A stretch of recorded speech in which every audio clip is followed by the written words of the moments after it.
आपको ध्यान है दिल्ली में जब घटना घटी थी तो माननीय उच्चतम न्यायालय ने कहा था कि these coaching institutes are death chambers, तब भी कोई कार्रवाई नहीं हुई। राज्य सरकार को माननीय सीएम साहब को मैंने 15 नवंबर को मैंने लेटर लिखा। मैं एडवोकेट राम प्रसाद शर्मा हूँ, यहाँ का निवासी हूँ। इस रोड पे मेरी भी बिल्डिंग है। मेरे को मालूम था कि यहाँ कुछ भी हो सकता है। क्यों अवैध बिल्डिंगों में ये मनमर्जी कर रहे हैं, भेड़ बकरी की तरह बच्चे भर रहे हैं। नगर निगम के जो जिम्मेदार अधिकारी है, फायर वाले, वो पैसे खा करके और फायर के एनओसी बांटते हैं। फायर के मापदंडों का टोटली उल्लंघन है। शूट चले, आज दूसरे व्यापार चल सकते हैं, होटल चल सकता है, रेस्टोरेंट चल सकता है, स्टेशनरी चल सकती है और दूसरा चल सकता है व्यापार। तो कोचिंग अगर बिल्डिंग लीगल है 100% तो उसमें कोचिंग भी चल सकता है। लेकिन यहाँ की 95% बिल्डिंग इलीगल है जिनमें कोचिंग संस्थान चल रहे हैं। देखिए, इस वक्त हम उत्कृष्ट जो कोचिंग सेंटर है वहाँ पर मौजूद है। कोचिंग के बाहर स्टूडेंट भी प्रदर्शन कर रहे हैं और जेडीयू ने कोचिंग को सील कर दिया है। क्योंकि कल जो 12 छात्र वो बेहोश हो गए थे, कोई ऐसी गैस है वो लीक हुई थी और इस पर पूरी जांच है वो चल रही है। फिलहाल यहाँ पर स्थानीय लोग हैं हमारे साथ। सर, आप यहाँ पर आए हैं, क्या मांग है आपको कोचिंग को लेकर? मेरी मांग यह है कि यहाँ पे एक रिटायर्ड हाईकोर्ट जज साहब है, उनकी अध्यक्षता में कमेटी गठित करके और अवैध बिल्डिंगों की जांच की जाए। जो अवैध बिल्डिंग वो कहलाती है, यहाँ 500 रुपए के स्टैम्प पेपर पे झूठे पत्र लेकर के कॉमर्शियल पट्टे तो इन्होंने सबको बांट दिए, लेकिन कोई कार्रवाई नहीं हुई कि 3 से 6 महीने में अवैध निर्माण हटा लेंगे। अवैध बिल्डिंग वो है जिसका प्लान अप्रूव्ड हो, जो जेडीए बायलॉज के हिसाब से बनी हो, जिसमें एडिक्वेट पार्किंग हो। ऐसे या 98% बिल्डिंग इलीगल है, न तो प्लान अप्रूव्ड है न जेडीए बायलॉज के हिसाब से बनी हुई है। सेटबैक का टोटली वायलेशन है और इवन बेसमेंट में ऑफिस चला रखे हैं। जैसे आकाश कोचिंग इंस्टीट्यूट के 4 बिल्डिंग है, 4 इलीगल है। वैसे मसलन ऐसे यहाँ बहुत सारे कोचिंग इंस्टीट्यूट है जो इलीगल बिल्डिंग्स में चल रहे हैं, भेड़ बकरी की तरह बच्चों को भरते हैं। फिर ऐसे नहीं लगता कि इन पर पहले ध्यान क्यों नहीं गया? जब कुछ होता है तभी सारी लेटर लिखा। आपको ध्यान है दिल्ली में जब घटना घटी थी तो माननीय उच्चतम न्यायालय ने कहा था कि these coaching institutes are death chambers, तब भी कोई कार्रवाई नहीं हुई। राज्य सरकार को माननीय सीएम साहब को मैंने 15 नवंबर को मैंने लेटर लिखा। मैं एडवोकेट राम प्रसाद शर्मा हूँ, यहाँ का निवासी हूँ। इस रोड पे मेरी भी बिल्डिंग है। मेरे को मालूम था कि यहाँ कुछ भी हो सकता है। क्यों अवैध बिल्डिंगों में ये मनमर्जी कर रहे हैं, भेड़ बकरी की तरह बच्चे भर रहे हैं। नगर निगम के जो जिम्मेदार अधिकारी है, फायर वाले, वो पैसे खा करके और फायर के एनओसी बांटते हैं। फायर के मापदंडों का टोटली उल्लंघन है। बिल्डिंग अप्रूव नहीं है, प्लान अप्रूव नहीं है, जेडीए बायलॉज का टोटली उल्लंघन है। पार्किंग की प्रॉपर व्यवस्था नहीं है, फुटपाथ को अवरुद्ध कर रखा है। 97 करोड़ रुपीस खर्च करके सरकार ने इसको आदर्श रोड बनाने की वो की थी, उसका सत्यानाश कर दिया। हमने माननीय मुख्यमंत्री महोदय के अलावा राजस्थान पत्रिका, भास्कर, ईटीवी, जो भी प्रिंट मीडिया, इलेक्ट्रॉनिक मीडिया, सबको मैंने कॉपी दी। जिसमें जेडीए के अधिकारी, नगर निगम, सबको मैंने कॉपी दी। कोई कार्रवाई नहीं हुई।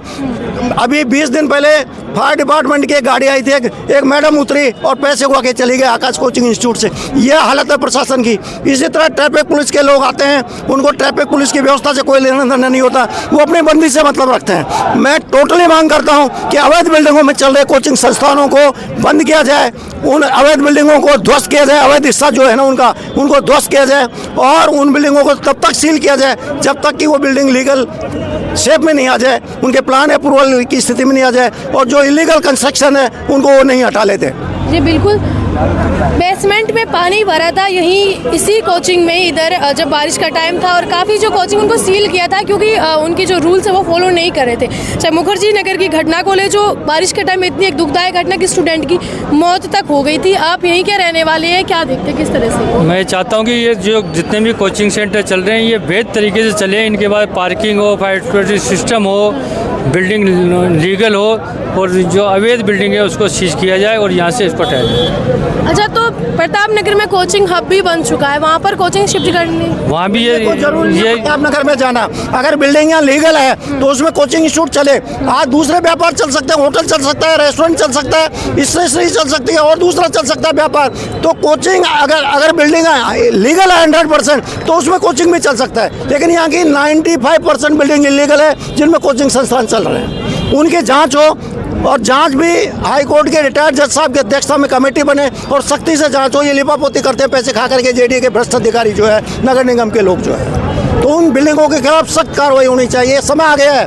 ये क्या किस चीज़ के इंतजार कर रहे हैं? ये पुलिस प्रशासन किस चीज़ के इंतजार कर रहा है? सरकार किस चीज़ के इंतजार कर रहे हैं? सुप्रीम कोर्ट की गाइडलाइंस थी कि the illegal buildings and coaching institutes are death chambers, इसके बावजूद भी किसके इंतजार कर रहे हैं? जी बिल्कुल, तो देखिए हमारे साथ ये वहाँ पर रहने वाले जी मैम, मैं स्टूडेंट हूँ, यहाँ से कोचिंग कर रहा हूँ कलाम कोचिंग से। तो मैं किसी भी कोचिंग का मैनेजमेंट देख लो, 0% मैनेजमेंट है। यहाँ बच्चों से पढ़ने आते हैं, यहाँ से अभी हम वहाँ से आए, धौलपुर से पढ़ने आए, यहाँ पे बैच में एडमिशन ले लिया। बैच को बताया कि सुबह 7 बजे से आपकी कोचिंग लगेगी। अभी 7 बजे की बोल के बच्चियाँ आती हैं, अपनी बच्चियों का भी ध्यान रखना पड़ेगा हमें। बच्चियों को 6 बजे बुला रहे हैं, बच्चियाँ 5 बजे जा रही हैं। कोई घटना घट जाती है किसी भी कोचिंग की बच्ची के साथ तो जवाब कौन देगा? एक तो हम ये चाहते हैं कि जो भी टाइम बताया जाए हमें, उसी टाइम पे सुबह 7 बजे से कोचिंग स्टार्ट होगी तो 7 बजे बुलाना चाहिए। लेकिन ये तो रूल्स है कि कोचिंग ना तो सुबह जल्दी आप शुरू कर सकते हो और ना लेट तक चला। हाँ वही तो, यही तो हम चाहते हैं मैम। 6 बजे बुला रहे हैं बच्चियों को। सर्दी चाहता हूँ, मैं यहाँ का मूल निवासी हूँ। हमने अभी 15 दिन पहले राज्य सरकार को, जेडीओ को, नगर निगम को ये सारी अव्यवस्थाओं के बारे में प्रेजेंटेशन दिया। कोई कार्रवाई नहीं हुई। उसका ही नतीजा है कि ये कल की घटना हुई। यहाँ पर 0 सेटबैक है, जेडीए के नियमों का वायलेशन है, पार्किंग नहीं है। यहाँ पर ऐसे नियम ये है कि कॉर्नर प्लाट पर कोचिंग नहीं चल सकता। यहाँ पर आप देखते चेक कर लो। नंबर 1। नंबर 2, 100 से ज़्यादा स्टूडेंट होते ही कोचिंग इंस्टीट्यूशनल एरिया में जाना चाहिए, वो यहाँ पे चल रहा है। यहाँ पर जो कमर्शियल बिल्डिंग है वो भी जेडीए ने कनाइवेंस करके, अधिकारियों ने मिली भगत करके एफिडेविट लेके उसको कमर्शियल, और आधे 90% बिल्डिंग यहाँ इलीगल है। ये सारी जानकारी हमने व्यापार संघ ने, जो प्रबुद्ध नागरिकों ने, स्थानीय लोगों ने राज्य सरकार को, सीएम साहब को, जेडीए को, नगर निगम को बता दी है। फायर फाइटिंग की इन बिल्डिंग्स में कोई व्यवस्था नहीं है और इसके अलावा ये कभी भी लाक्षागृह बन सकते हैं। ये कल जो घटना हुई है तो छोटी घटना है। कभी भी जैसे दिल्ली में जो घटना हुई बेसमेंट में, आप सारे बेसमेंट चेक कर लो, यहाँ सब में प्रशासनिक ऑफिस चल रहे हैं, स्टूडेंट्स की क्लास लग रही है। ये टोटल अव्यवस्थाओं का है। अभी भी पुलिस प्रशासन इस घटना से सबक नहीं ले रहा है। राज्य सरकार नहीं जाग रही है। राज्य सरकार के जो जिम्मेदार लोकप्रिय मुख्यमंत्री जी श्री भजन लाल जी शर्मा से हम सबको उम्मीद है कि वो इस संबंध में ठोस कदम उठाएं। बच्चों की जिंदगी, हजारों लाखों बच्चों की जिंदगी के साथ में खिलवाड़ कर रही है अवैध बिल्डिंगों में चल रहे कोचिंग संस्थान। इनकी जांच करवा करके अवैध बिल्डिंगों में चल रहे कोचिंग संस्थानों को तुरंत प्रभाव से बंद करवाएं।